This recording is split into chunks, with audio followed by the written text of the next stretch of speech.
Assalamualaikum warahmatullahi wabarakatuh.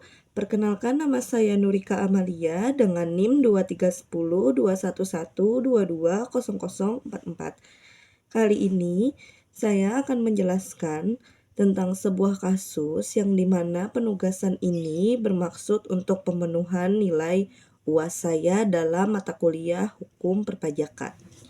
Baik, judul yang saya ambil yaitu Tindak Pidana Perpajakan oleh Direktur CV NKM tidak menyampaikan masa SPT, masa PPN, dan tidak menyetorkan pajak yang telah dipungut.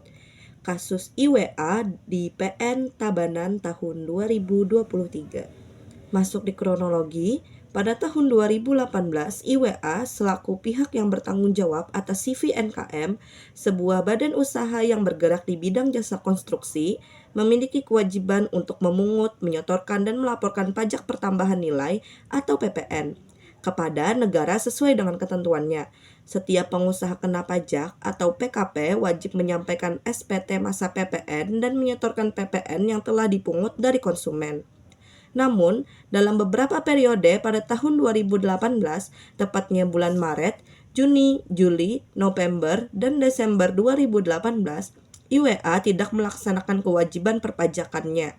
Ia tidak menyampaikan SPT masa PPN dan tidak menyetorkan PPN yang sudah dipungut CV NKM dari transaksi jasa konstruksi selama berbulan-bulan tersebut. Artinya, PPN sudah diterima dari konsumen, tetapi tidak pernah disetorkan ke kas negara. Akibat perbuatannya, negara mengalami kerugian sebesar Rp180.138.137. Selama proses penyidikan, ditemukan bahwa tindakan tersebut dilakukan dengan sengaja karena CV NKM tetap menjalankan kegiatan usaha namun memilih tidak melaporkan SPT dan tidak menyetor pajaknya. IWA sebagai penanggung jawab usaha tidak memiliki bukti apapun yang menunjukkan adanya upaya untuk melaporkan kewajiban tersebut. Setelah proses pemeriksaan pajak dan penyidikan selesai, kasus kemudian dilimpahkan ke Pengadilan Negeri Tabanan pada 11 November 2023. Majelis Hakim memutuskan bahwa IWA terbukti secara sah dan meyakinkan melanggar ketentuan pasal 39 ayat 1 huruf C dan huruf I Undang-Undang KUP dengan perubahan terbaru melalui UU HPP yang berbunyi, setiap orang yang dengan sengaja C. tidak menyampaikan surat pemberitahuan, I. tidak menyetorkan pajak yang telah dipotong atau dipungut, sehingga dapat menimbulkan kerugian pada pendapatan negara dipidana dengan pidana penjara paling singkat 6 bulan dan paling lama 6 tahun dan denda paling sedikit 2 kali jumlah pajak terutang yang tidak atau kurang dibayar dan paling banyak 4 kali jumlah pajak terutang yang tidak kurang atau kurang dibayar. Perbuatan Direktur CV ini tentu dinilai sebagai tindak pidana perpajakan yang merugikan pendapatan negara. Hakim kemudian menjatuhkan pidana berupa penjara selama 1 tahun 6 bulan, denda sebesar 2 kali kerugian negara, yaitu Rp360.876.274, subsidiar 2 bulan kurungan apabila denda tidak dibayar. Putusan ini sekaligus menegaskan bahwa tindakan tidak menyampaikan SPT masa PPN dan tidak menyetorkan pajak yang dipungut merupakan delik pajak yang bersifat material, yaitu delik yang dianggap lengkap jika mengakibatkan kerugian pada pendapatan negara. Kemudian saya akan menjelaskan unsur-unsur pasal 39 UU KUP yang dikenakan dalam kasus tersebut. 1. Unsur setiap orang. Artinya, subjek hukum bisa orang pribadi maupun badan. Dalam kasus ini, yang dimaksud setiap orang adalah IWA selaku penanggung jawab CV NKM. Kemudian, unsur dengan sengaja.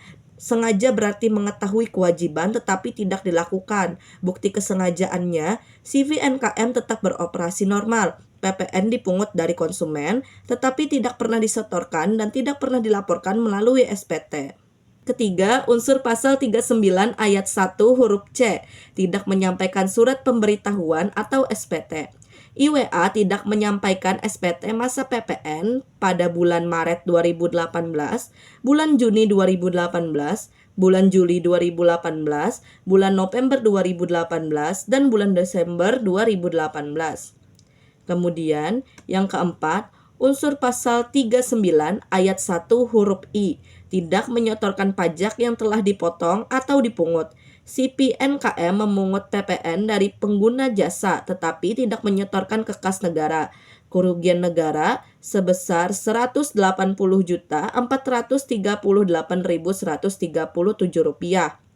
Yang kelima, unsur menimbulkan kerugian pada pendapatan negara. Ada pada ayat 1 di bagian akhir, yaitu kerugian negara merupakan syarat delik material. Dalam kasus ini, nominal kerugiannya dihitung oleh DJP, yaitu sekitar 180 juta lebih.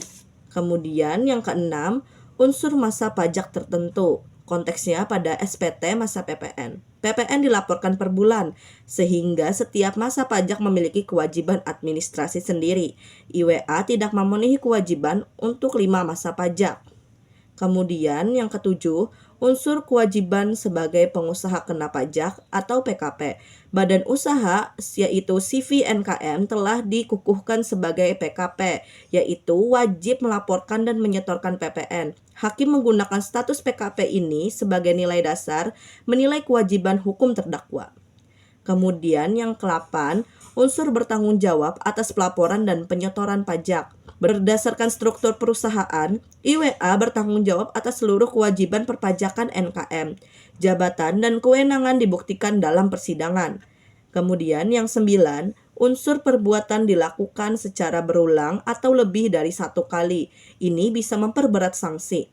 Pelaku melanggar ketentuan ini pada 5 periode pajak, bukan 1 kali saja. Dalam teori pemidanaan pajak, pengulangan periode menjadi bukti nyata atau kesengajaan dan keberlanjutan perbuatan.